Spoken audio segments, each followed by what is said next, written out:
আমাদের শিক্ষামন্ত্রী নাম যেন কি, ডাক্তার দীপু মনি, উনি একটা টক শোতে বসে বলতেছে যে আমরা জানি যে আদম আলাইহিস সালামকে আল্লাহ তাআলা ৬০ হাত সৃষ্টি করেছেন, আমরা যদি তার সন্তান হয়ে থাকি তো আমরা তো কেউ ৬০ হাত না, আমরা মাত্র ৩.৫ হাত থেকে ৩.৫ হাত। তার মানে বিশ্বাস কোথায়? তার মানে এই পৃথিবীর কি বলে তরুণদেরকে, এই পৃথিবীর নতুন প্রজন্মদেরকে তারা বিশ্বাস করাতে চাচ্ছে যে আমরা আদমের সন্তান নই, আমরা আসলেই বানর থেকে এসেছি। আদম যদি ৬০ হাত হয়ে থাকে আমরা তো কেউ ৬০ হাত নই। প্রিয় বন্ধুগণ,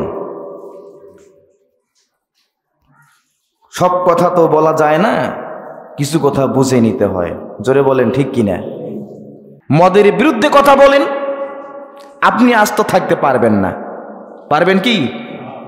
আপনি জিনার বিরুদ্ধে কথা বলেন, আস্ত থাকতে পারবেন না। অশ্লীল গানের বিরুদ্ধে কথা বলেন, আস্ত থাকতে পারবেন না। অশ্লীল নৃত্যর বিরুদ্ধে কথা বলেন, আপনি আস্ত থাকতে পারবেন না। বাংলাদেশের সংসদে যারা মদের বিরুদ্ধে বিল উত্থাপন করেছে, আজকে তারা কোথায়? কেউ আজকে এই পৃথিবীর জমিন থেকে চলে গেছে, আর কেউ যাবজ্জীবন আসামি হয়ে আজ পর্যন্ত কারাগারের অন্ধকার প্রকাশ্যে দিনরাত করতেছে। প্রিয় মুসল্লিবৃন্দ, এই জন্য একার পক্ষে মদ, জেনা, অশ্লীল গান, অশ্লীল নৃত্যকে বন্ধ করা সম্ভব নয়। চাই সকলের ঐক্যবদ্ধ প্রচেষ্টা। জোরে বলেন ঠিক কিনা? আলহামদুলিল্লাহ আলহামদুলিল্লাহি নাহমাদুহু ওয়া নাস্তাঈনুহু ওয়া নাস্তাগফিরুহু ওয়া নু'মিনু বিহি ওয়া নাতাওয়াক্কালু আলাইহি ওয়া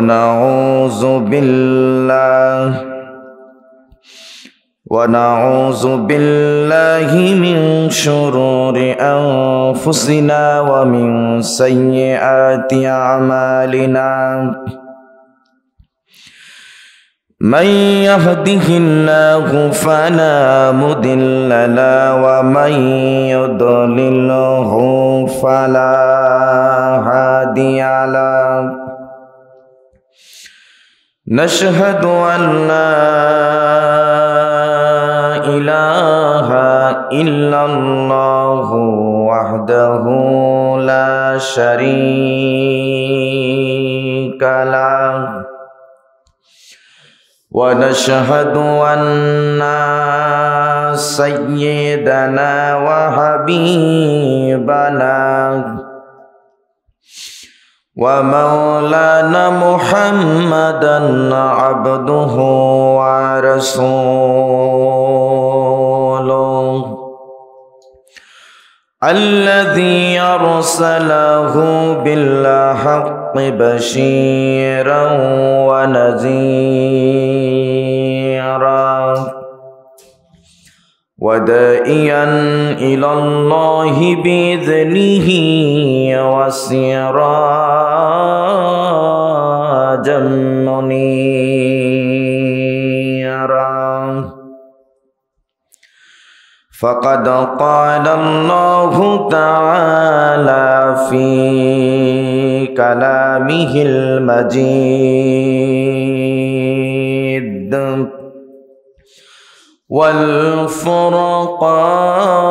والفرقان الحميد. أعوذ بالله من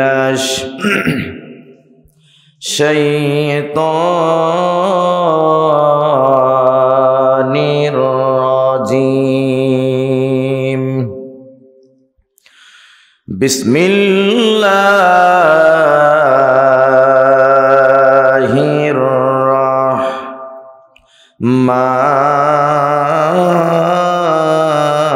الرحمن الرحيم.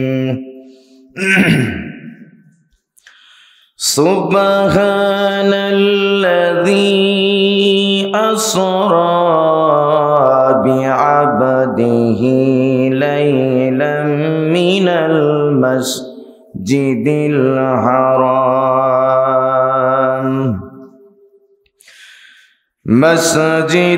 الحرام إلى المسجد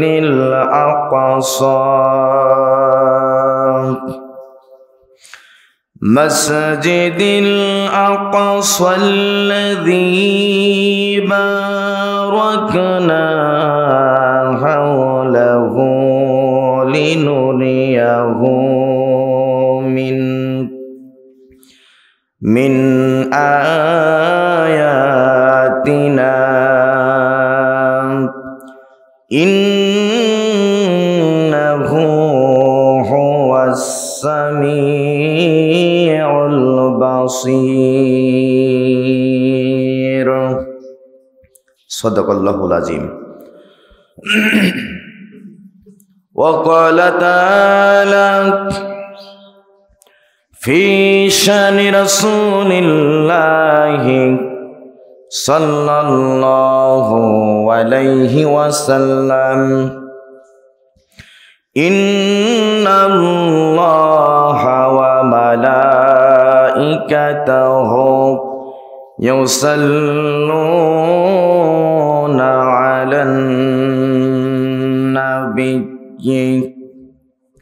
يا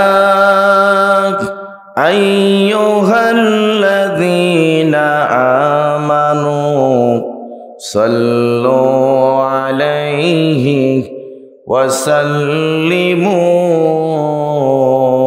تسليما. اللهم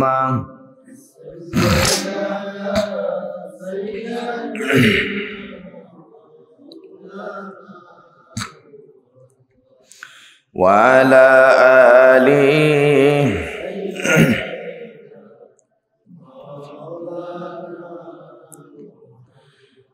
প্রাণ খুলে মোহাব্বতের সাথে সকলে পড়ুন আল্লাহুম্মা সাল্লি আলা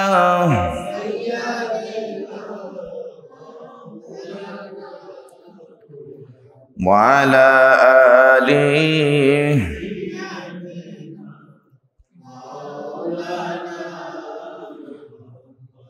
জীবনে কখনো তুমি মিথ্যা বলোনি, তাই তো তোমায় পেতে কাঁদে ধরণী।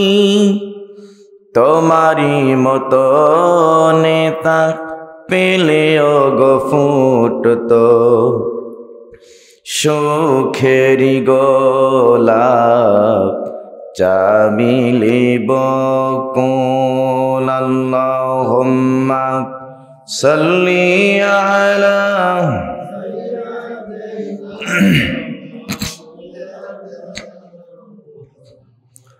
ওয়া আলা আলিহি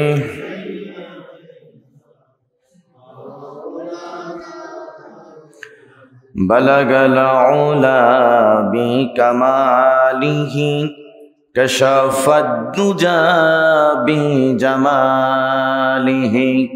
হাসানাত জামিয়া খিসালিহি সাল্লু আলাইহি।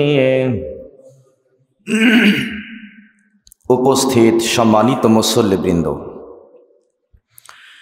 শুরুতেই আল্লাহ তাআলার দরবারে লাখো কোটি শুকরিয়া, যার শেষ মেহেরবানিতে দুনিয়ার সমস্ত ব্যস্ততাকে ফেলে রেখে যে আল্লাহ পাক আমাদেরকে জুমার নামাজ আদায় করার জন্য যথাসময়ে মসজিদে আসার তৌফিক দান করলেন, সেই মহান মনিবের দরবারে লাখো কোটি শুকরিয়া আদায় করি। সকলে বলি আলহামদুলিল্লাহ।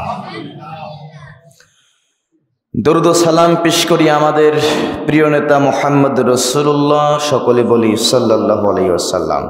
শ্রদ্ধার সাথে স্মরণ করছি সেই সমস্ত শহীদ আত্মাদের, যারা আল্লাহ তাআলার এই জমিনে আল্লাহর দ্বীনকে প্রতিষ্ঠা করার জন্য নিজের বুকের তাজা রক্ত সবুজ ঘাসের উপর ঢেলে দিয়ে সবুজ ঘাসকে লালে লাল করে দিয়েছেন। আল্লাহ তাআলা তাদেরকে শাহাদাতের উচ্চ মাকাম দান করুক, আমরা সকলে বলি আমিন। প্রিয় মুসল্লিবৃন্দ, আমরা কথা বলছিলাম বিশ্বনবীর মেরাজের ব্যাপারে। আজকে গত জুমায় যেখান থেকে শেষ করা হয়েছিল যথারীতি সেখান থেকে শুরু হবে ইনশাআল্লাহ, বিমাশিয়াতিল্লাহ ওয়া বিফাদলিল্লাহ। আল্লাহর নবী বাইতুল্লাহ থেকে অর্থাৎ মসজিদুল হারাম থেকে বোরাক যোগে বাইতুল মুকাদ্দাস পর্যন্ত পৌঁছলেন। নবী রসুলদের সঙ্গে 2 রাকাত নামাজ আদায় করলেন মসজিদুল আকসায়। সেখান থেকে আল্লাহ তাআলা তার প্রিয় হাবিবকে মসজিদুল আকসা থেকে আরশে আজিম পর্যন্ত ঊর্ধ্বলোকে নিয়ে যাবেন। সুবহানাল্লাহ। একটি মানুষ পৃথিবীর জমিন থেকে আরশে আজিম পর্যন্ত যাওয়া, এটা তো স্বাভাবিক পন্থায় কোনো মানুষের পক্ষে সম্ভব নয়। পৃথিবীতে বিজ্ঞানের কল্যাণে প্লেন আবিষ্কার হলো, রকেট আবিষ্কার হলো, কিন্তু রকেটের পক্ষে সম্ভব নয় 7 আসমান পাড়ি দিয়ে আরশে আজিম পর্যন্ত পৌঁছা।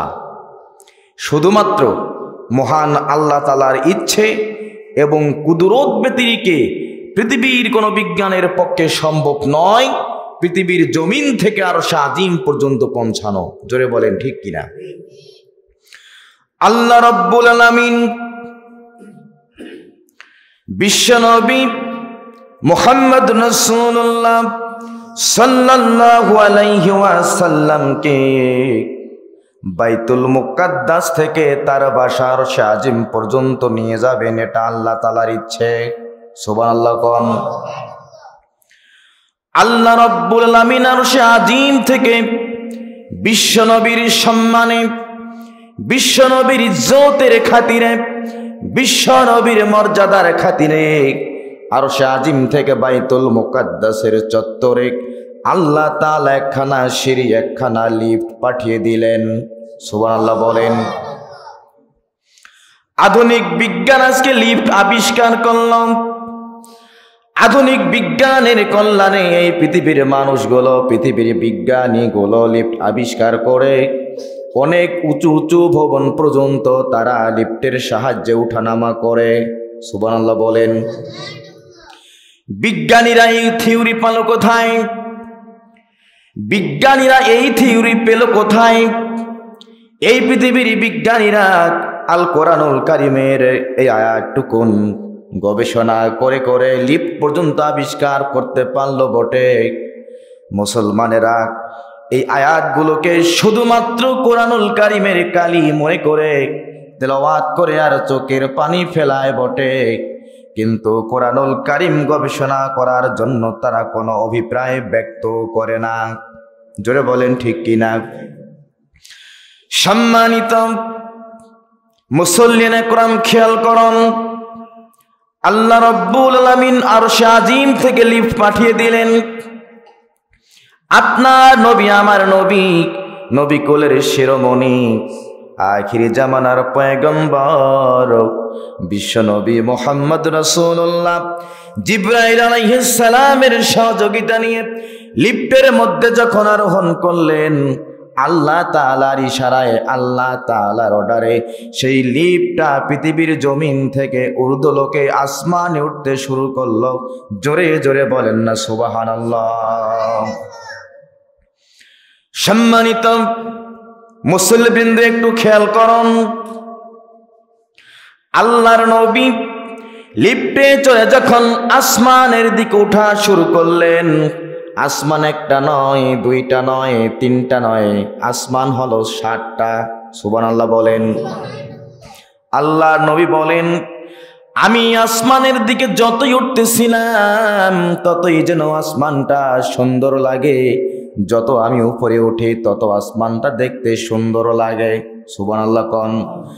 আল্লাহ তাআলা বলেন, আল্লাযী খালাকাল الذي خلق سبع سماوات طباقا ما ترى في خلق الرحمن من تفاوت سبحان الله বলেন فرجع البصر هل ترى من فطور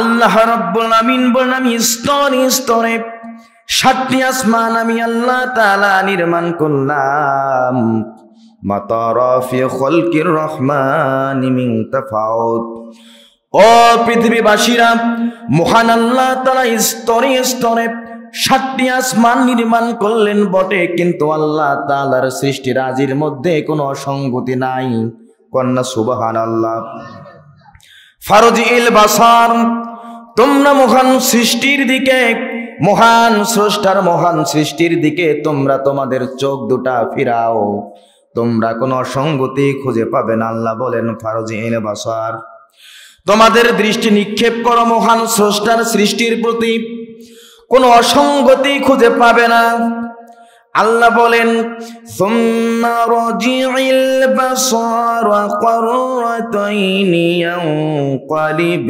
ইলাইকাল বাসারু খাসিয়ান ওয়া হুয়া হাসীর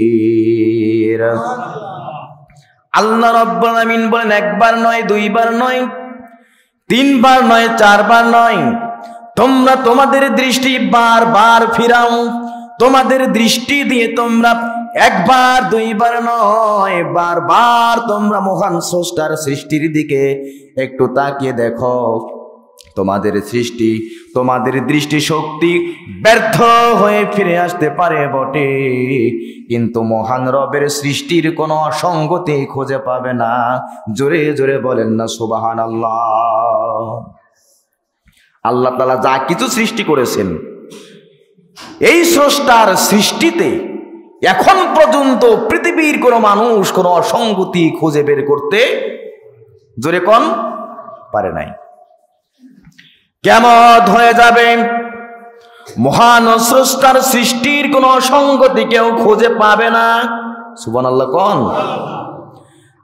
আমার মুসল্লিবৃন্দ খেয়াল করুন আল্লাহ তাআলা জানিয়ে দিলেন ও পৃথিবীর মানুষেরা আমার সৃষ্টি আমি এত সুন্দর করে আসমান আমি সৃষ্টি করলাম 7টা আসমান আমি সৃষ্টি করলাম বটে তবে প্রথম আসমানটা আমি আল্লাহ তাআলা সুন্দরভাবে সাজালাম সুবহানাল্লাহ কোন ওই যে আল্লাহ নবী বললেন যত আমি উপরে উঠি তত সুন্দর লাগে এত সুন্দর আসমান আল্লাহ তাআলা জানিয়ে দিলেন وَلَقَدْ زَيَّنَّا السَّمَاءَ الدُّنْيَا بِمَصَابِيحَ وَجَعَلْنَاهَا رُجُومًا لِلشَّيَاطِينِ وَأَعْتَدْنَا لَهُمْ عَذَابَ السَّعِيرِ সুবহানাল্লাহ বলেন আল্লাহ রাব্বুল আমিন বলেন প্রথম আসমানটা আমি রব্বুল আলামিন প্রদীপ মালা দিয়ে প্রদীপ্ত মালা দিয়ে আমি সৌন্দর্যমণ্ডিত করেছি সুসজ্জিত করেছি সুবহানাল্লাহ কোন আরেকবার কন্যা সুবহানাল্লাহ ওয়ালাকাদ যায়্যানাস সামাআদ দুনিয়া বিমাসাবিহা সুবহানাল্লাহ কোন আমি আল্লাহ তাআলা 7 আসমান সৃষ্টি করলাম বটে তবে প্রথম আসমানটাকে আমি আল্লাহ সুন্দরভাবে প্রদীপ মালা দিয়ে সাজিয়েছি সুবহানাল্লাহ কোন প্রথম আসমানে আল্লাহ তাআলা চন্দ্র দিলেন প্রথম আসমানে আল্লাহ তাআলা সূর্য দিলেন প্রথম আসমানে আল্লাহ তাআলা নক্ষত্র দিলেন তারকারাজি দিলেন প্রথম আসমানে আল্লাহ তাআলা galaxy milky way black hole দিয়ে সাজিয়েছেন সুবহানাল্লাহ কোন এই পৃথিবীর মানুষগুলো পৃথিবীর জমিন থেকে রাতের অন্ধকারে যখন আকাশের দিকে একটিবার চোখ দিয়ে তাকায় আল্লাহ তাআলার নক্ষত্র রাজি দেখি এই পৃথিবীর মানুষগুলোর চক্ষুগুলো শীতল হয়ে যায় সুবহানাল্লাহ কোন আল্লাহ নবী বলেন আমি লিফটের মধ্যে আরোহণ করে আসমানে যতই আমি উঠতে থাকি তত যেন সুন্দর লাগে। এত সুন্দর করে আল্লাহ তাআলা প্রথম আসমানটা সাজিয়েছেন।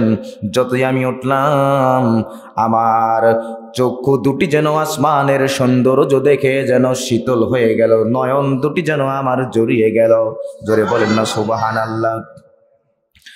সম্মানিত মুসল্লিবৃন্দ, আল্লাহর নবী বলেন, আমি উপরে উঠতে উঠতে একজন ফেরেশতার সঙ্গে আমার সাক্ষাৎ হলো, যেই ফেরেশতার নাম হলো ইসমাইল ফেরেশতা। সুবহানাল্লাহ কোন? যেই ইসমাইল ফেরেশতা হলো প্রথম আসমানের সমস্ত ফেরেশতাদের কমান্ডার। কন্যা সুবহানাল্লাহ। আল্লাহর নবী বলেন, ইসমাইল ফেরেশতা প্রথম আসমানের কমান্ডার। ইসমাইল নামক ফেরেশতার সঙ্গে তার সহযোগী হিসেবে ৭০,০০০ ফেরেশতা তার কাজ করে। সুবহানাল্লাহ কোন? শুধু তাই নয়, ৭০,০০০ ফেরেশতার এক একজনের সঙ্গে আরো ১,০০,০০০ করে ফেরেশতা কাজ করে থাকে। কন্যা সুবহানাল্লাহ। আল্লাহ তাআলার প্রশাসনিক অবকাঠামো কেমন একটু খেয়াল করুন। একজনকে আল্লাহ কমান্ডার করেছেন, তার সহযোগী হিসাবে আরো ৭০,০০০ দিয়েছেন। এই ৭০,০০০-এর সহযোগী হিসাবে এক একজনের সাথে আরো ১,০০,০০০ করে ফেরেশতা আল্লাহ এই দুনিয়ার আসমানটা পরিচালনা করার জন্য নিযুক্ত করে দিয়েছেন। জোরে বলেন সুবহানাল্লাহ। আল্লাহ তাআলার প্রশাসনিক অবকাঠামো কত সুন্দর, কত সুশ্রী, কত নিখুঁত। দেখুন তো, আমাদের প্রত্যেকটি উপজেলায় একটা করে থানা আছে, আছে না? আছে কি আছে না? কিসের জন্যে? এক একটি থানায়, এক একটি উপজেলায় আইন শৃঙ্খলার অবনতি যেন না হয়, এই আইন শৃঙ্খলার বিঘ্ন যেন না হয়, আইন শৃঙ্খলা ঠিক রাখার জন্য এক একটা থানায় একজন করে ওসি নিয়োগ দেওয়া হয়। কি দেওয়া হয়? ওসি নিয়োগ দেওয়া হয়। ওসির আন্ডারে কয়েকজন এসআই থাকে, থাকে কি থাকে না? কয়েকজন এসআই এক একজনের সাথে আবার কনস্টেবল থাকে, থাকে না? আল্লাহ রাব্বুল আমিনের প্রশাসনিক অবকাঠামো কেমন! এই পৃথিবীর মানুষগুলো কোথা থেকে এই থিওরি গেল পেল? আল্লাহ তাআলা প্রথম আসমানটাকে পরিচালনা করার জন্য আইন শৃঙ্খলার যেন কোনো বিঘ্ন না ঘটে, এই জন্য আল্লাহ তাআলা ইসমাইল নামক ফেরেশতাকে কমান্ডার হিসেবে নিয়োগ দিয়েছেন। সুবহানাল্লাহ বলেন। তার সহযোগী হিসাবে আরো ৭০,০০০ নিয়োগ দিয়েছেন। এই ৭০,০০০-এর এক একজনকে যেন সহযোগিতা করতে পারে, এই জন্য এক একজনের সাথে আরো ১,০০,০০০ করে ফেরেশতা আল্লাহ নিয়োগ করে দিয়েছেন, যাতে করে এই দুনিয়ার আসমানটা সঠিকভাবে পরিচালিত হয়। জোরে বলেন সুবহানাল্লাহ। সেই মহান রব, কি তার গবেষণা, কি তার থিওরি! এই পৃথিবীটা এমনি এমনি টিকে নাই। মহান আল্লাহ তাআলা আহকামুল হাকিমিন, তার জ্ঞান, তার গরিমা, তার স্বপ্নদর্শী এত অতীব, যার মাধ্যমে গোটা পৃথিবীটা পরিচালিত হচ্ছে। ১ সেকেন্ডের জন্য কোথাও পৃথিবীর কোন সৃষ্টি, কোন সংগতি খুঁজে পায়নি, আজও পর্যন্ত পায়নি, কিয়ামত পর্যন্ত পাবে না। আল্লাহু আকবার বলেন। সম্মানিত মুসল্লিবৃন্দ, খেয়াল করুন, আল্লাহ নবী বলেন, আমি ঊর্ধ্বলোকে উঠতেছি। ঊর্ধ্বলোকে উঠতে উঠতে প্রথম আসমানের দরজার কাছে যখন আমি চলে গেলাম, হযরত জিবরাইল প্রথম আসমানের দরজায় নক করলেন। সুবহানাল্লাহ বলেন। আমরা দরজায় নক করি কি করি না? কোথাও গেলে করি। শহরে বেশিরভাগ বাসায় তো কলিং বেল আছে, আছে কি আছে না? আছে। দেখুন, আমরা যেই কলিং বেলটা লাগালাম গেটে, এই থিওরি কোথার থেকে আসলো? একটু কি আমরা চিন্তা করেছি? খেয়াল করেন, আমি এই আলোচনাটা গত বছর না, তার আগের বছর বিস্তারিত করেছি। গত বছর বিস্তারিত করিনি, আবারও নিয়ত করছি এটার বিস্তারিত নতুনত্ব নিয়ে আলোচনা করব ইনশাআল্লাহ। কারণ আপনাদের অনেকেরই খেয়াল নেই, আধুনিক বিজ্ঞান বিশ্বনবীর মেরাজকে গবেষণা করে মানুষের বাসায় কেমনে নক করতে হবে সেই কলিং বেল আবিষ্কার করলো। সুবহানাল্লাহ কোন? আল্লাহর নবী বলেন, প্রথম আসমানের দরজার নিকট যখন গেলাম, হযরত জিবরাইল আলাইহিস সালাতু ওয়াস সালাম প্রথম আসমানের দরজার কলিং বেলটা চাপ দিল। ভিতর থেকে আওয়াজ এলো, কে? সুবহানাল্লাহ কোন? হযরত জিবরাইল বলেন, আমি জিবরাইল। আবার প্রশ্ন করলেন, তোমার সাথে উনি কে? হযরত জিবরাইল বলেন, আমার সাথে যিনি আছেন তিনি কোনো সাধারণ মানুষ নয়, আখিরি জামানার পয়গম্বর, নবী কুলের শিরোমণি, সকল নবীদের নবী, আমাদের প্রিয় নবী মুহাম্মদুর রাসূলুল্লাহ সাল্লাল্লাহু আলাইহি ওয়াসাল্লাম, তিনি আমার সঙ্গে এসেছেন। আবার প্রশ্ন করলো, ওনাকে কি আল্লাহ তাআলা তার বাসায় দাওয়াত দিয়েছেন নাকি? সুবহানাল্লাহ কোন? হযরত জিবরাইল বলেন, হ্যাঁ, আল্লাহ রাব্বুল আমিন বিশ্ব নবীকে তার বাসায় আমন্ত্রণ করেছেন, দাওয়াত দিয়েছেন, ডেকে পাঠিয়েছেন। সুবহানাল্লাহ বলেন। কলিং বেল চাপ দেওয়ার সঙ্গেই খুলে দেওয়া যাবে না, ডাকাতও হতে পারে, সন্ত্রাসী হতে পারে। জোরে বলেন ঠিক কিনা?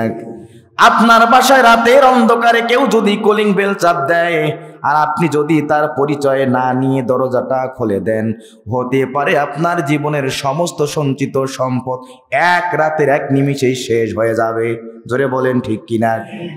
একটু খেয়াল করুন, হযরত জিবরাইল যখন পরিচয় দিলেন, আল্লাহ নবী আমার সাথে, তাকে আল্লাহ তাআলা ডাকিয়েছেন, এক মুহূর্ত দেরি করলেন না। বিশ্বনবীর সম্মানে, বিশ্বনবীর মর্যাদার কারণে সঙ্গে সঙ্গেই প্রথম আসমানের দরজাটা খুলে গেল। জোরে জোরে বলেন সুবহানাল্লাহ। কত বড় সম্মানের নবী, যেই নবীকে আল্লাহ তাআলা তার বাসায় দাওয়াত করেন। সুবহানাল্লাহ কোন না কেন? হযরতে আদমকে আল্লাহ তাআলা সফিউল্লাহ বলে উল্লেখ করেছেন। হযরতে নূহকে আল্লাহ তাআলা নূহ নবী আল্লাহ বলেছেন। হযরতে ইব্রাহিম আলাইহিস সালামকে আল্লাহ তাআলা ইব্রাহিম খলিলুল্লাহ বলেছেন।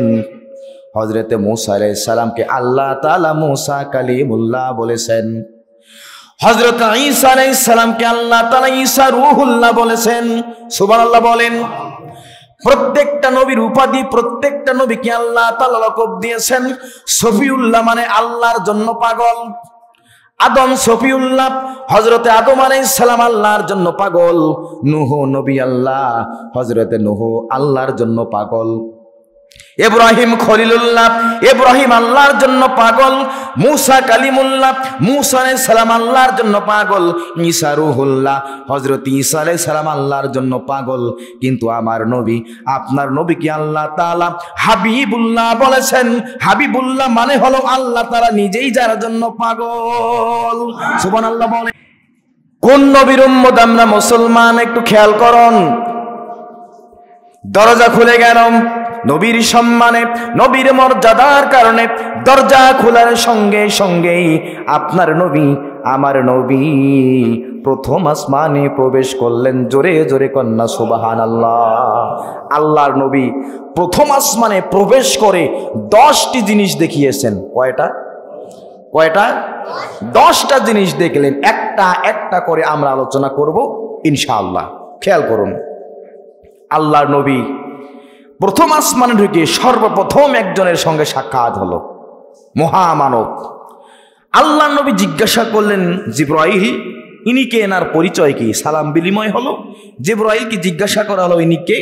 হযরতে জিবরাইল বলেন, ইনি হচ্ছেন আপনার আদি পিতা হযরতে আদম আলাইহিস সালাম। সুবহানাল্লাহ বলেন। হযরতে আদম আলাইহিস সালামের সঙ্গে সালাম বিনিময় হলো, সাক্ষাৎ হলো।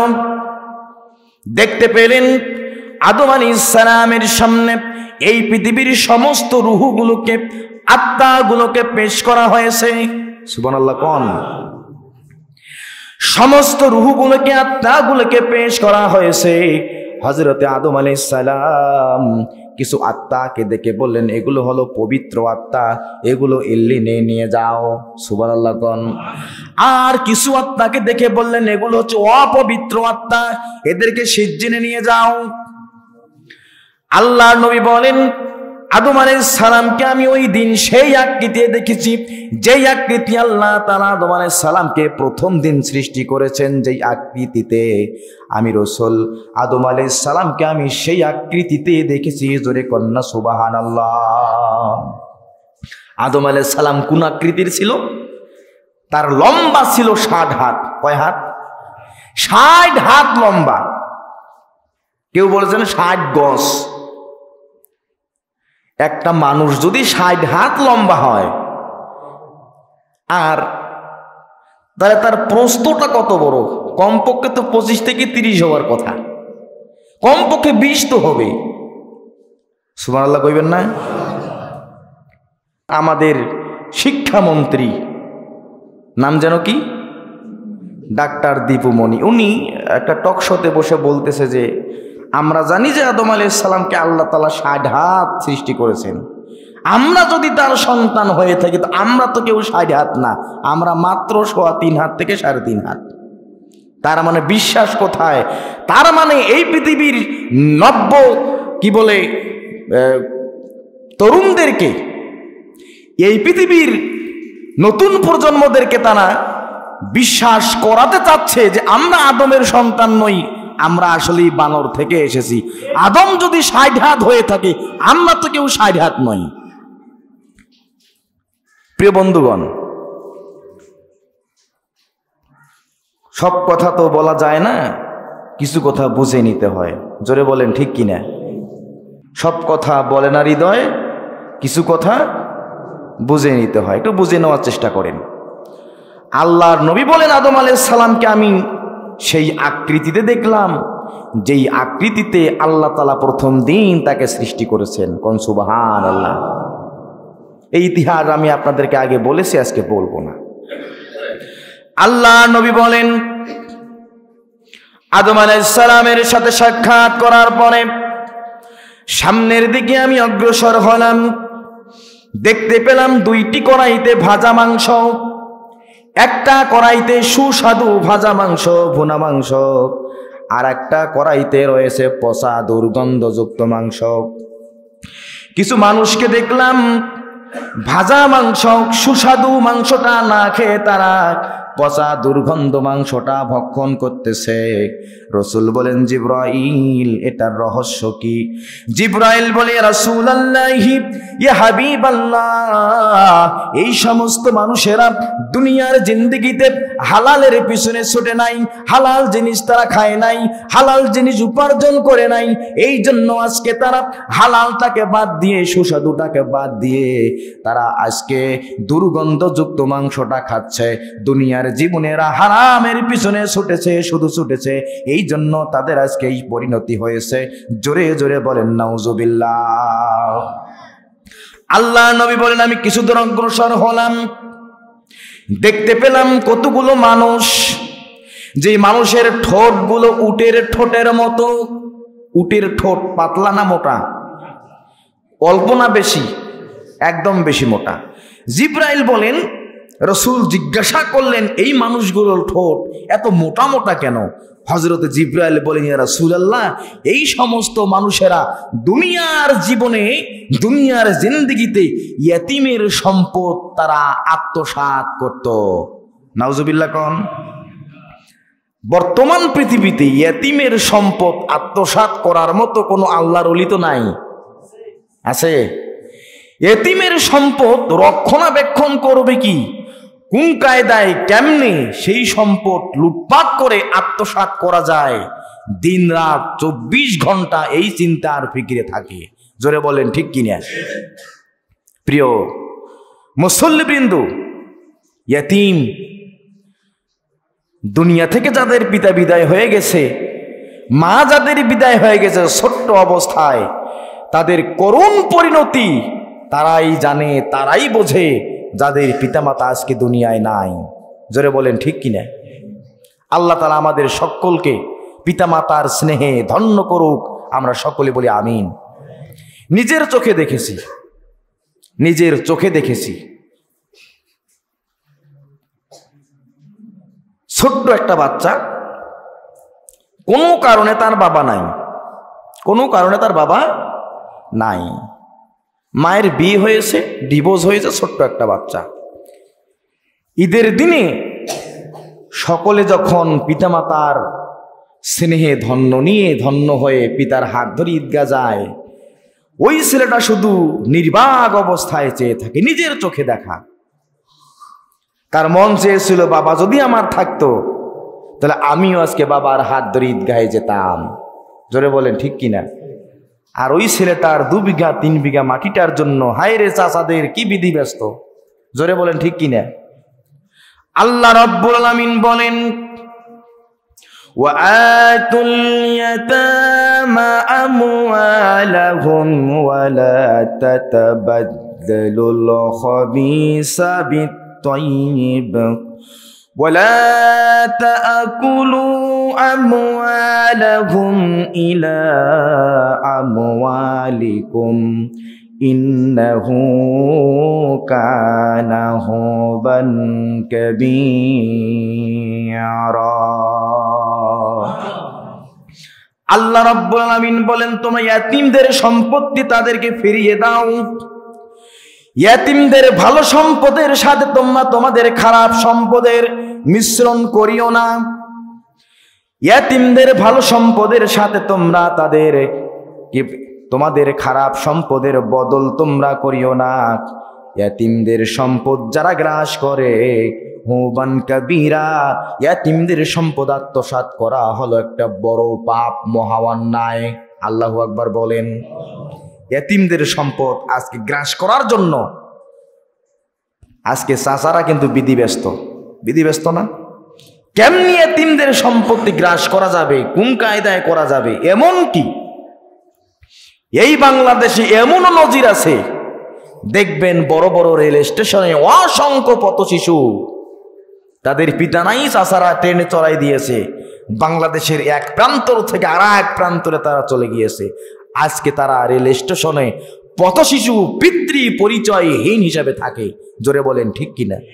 2.5 বছর 3 বছরের বাচ্চাকে যদি দেশের এক প্রান্ত থেকে আর এক প্রান্তরে পাঠিয়ে দেওয়া যায়, সময়ের ব্যবধানে সে আসলেই মনে করবে আমার বাবা নাই, আমার মা নাই, আমার পিতৃ পরিচয় নাই, আমার বংশ পরিচয় নাই।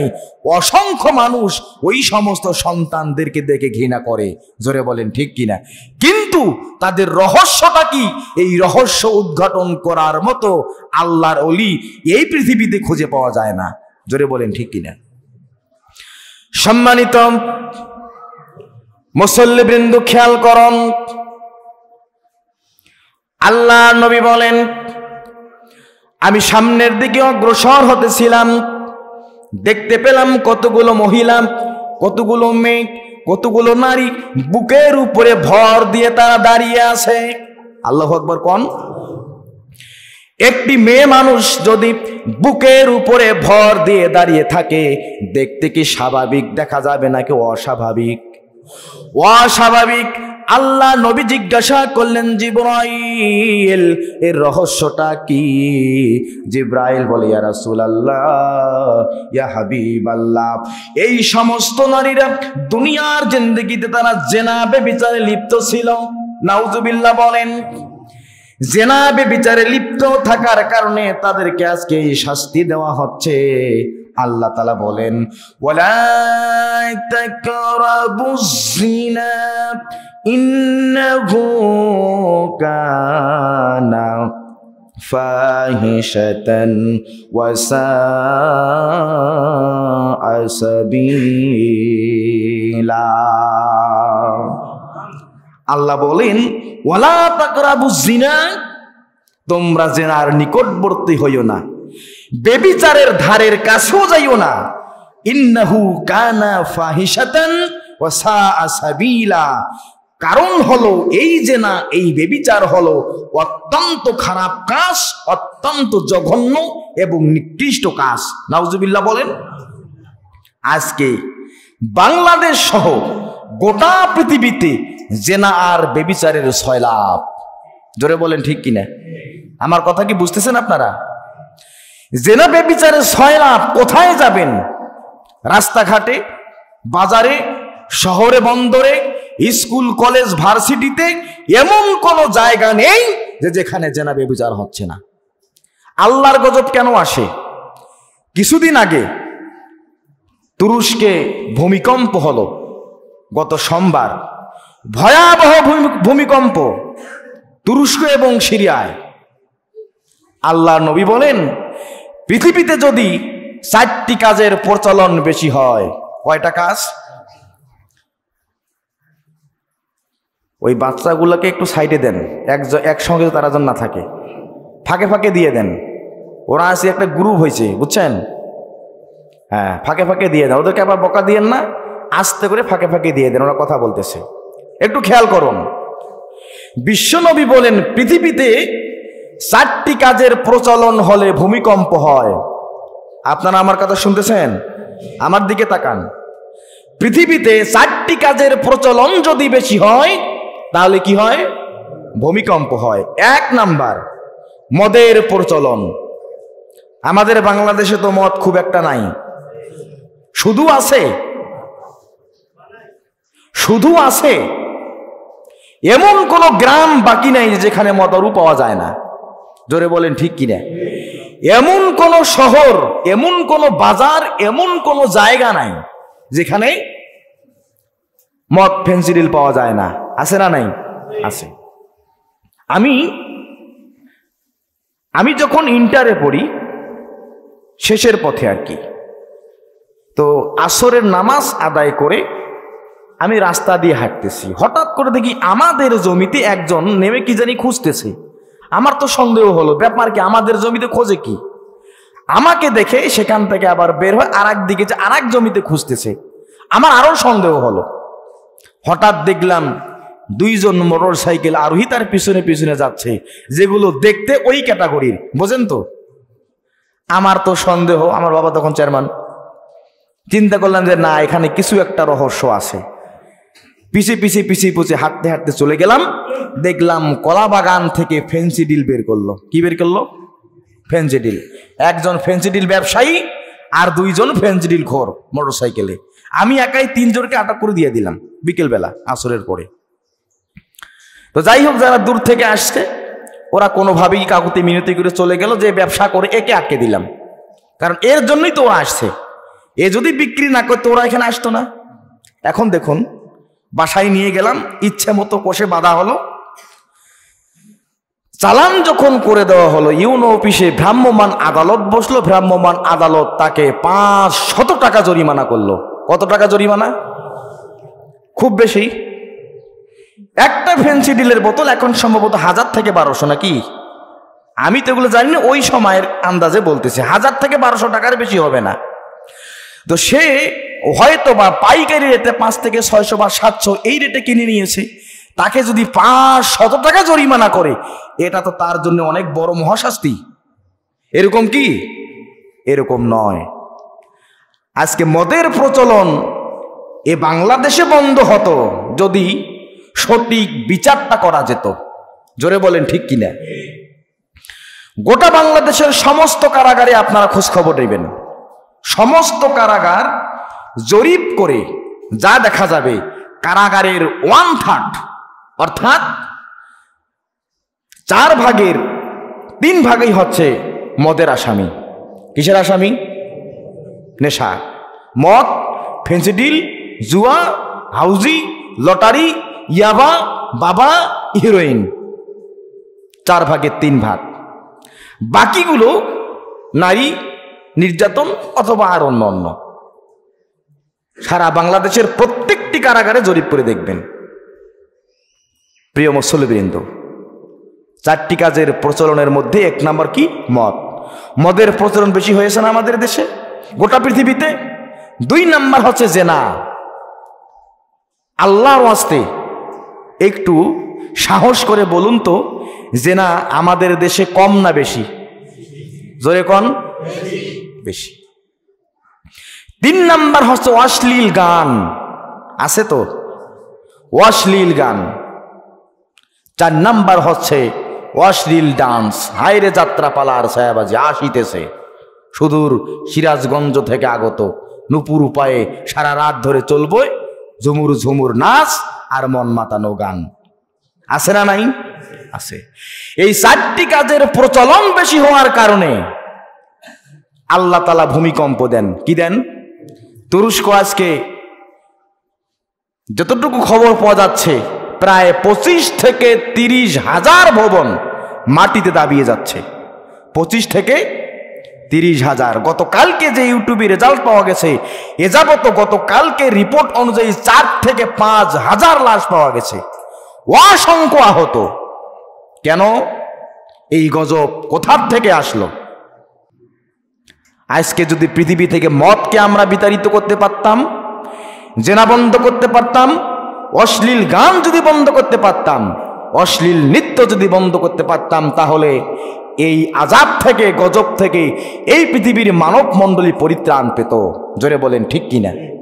আমাদের প্রয়োজন আছে এই গজব থেকে পরিত্রাণ পাওয়ার। কিন্তু আপনি মদের বিরুদ্ধে কথা বলেন, আপনি আস্ত থাকতে পারবেন না। পারবেন কি? আপনি জিনার বিরুদ্ধে কথা বলেন, আস্ত থাকতে পারবেন না। অশ্লীল গানের বিরুদ্ধে কথা বলেন, আস্ত থাকতে পারবেন না। অশ্লীল নৃত্যর বিরুদ্ধে কথা বলেন, আপনি আস্ত থাকতে পারবেন না। বাংলাদেশের সংসদে যারা মদের বিরুদ্ধে বিল উত্থাপন করেছে, আজকে তারা কোথায়? কেউ আজকে এই পৃথিবীর জমিন থেকে চলে গেছে, আর কেউ যাবজ্জীবন আসামি হয়ে আজ পর্যন্ত কারাগারের অন্ধকার প্রকাশ্যে দিনরাতিপাত করতেছে। প্রিয় মুসল্লিবৃন্দ, এই জন্য একার পক্ষে মদ, জেনা, অশ্লীল গান, অশ্লীল নৃত্যকে বন্ধ করা সম্ভব নয়। চাই সকলের ঐক্যবদ্ধ প্রচেষ্টা। জোরে বলেন ঠিক কিনা? আল্লাহ তাআলা আমাদেরকে ঐক্যবদ্ধভাবে অশ্লীল গান, অশ্লীল নৃত্য, মদ এবং জেনার বিরুদ্ধে প্রতিরোধ করে তোলে আমাদের সুজলা সুফলা শস্য শ্যামলা সোনার বাংলাদেশ থেকে, আল্লাহর গজব থেকে যেন আমরা পরিত্রাণ পেতে পারি। আজকে এই কামনা, এই আশাবাদ ব্যক্ত করে আলোচনা শেষ করছি। ওমা তৌফিকি ইল্লা বিল্লাহ।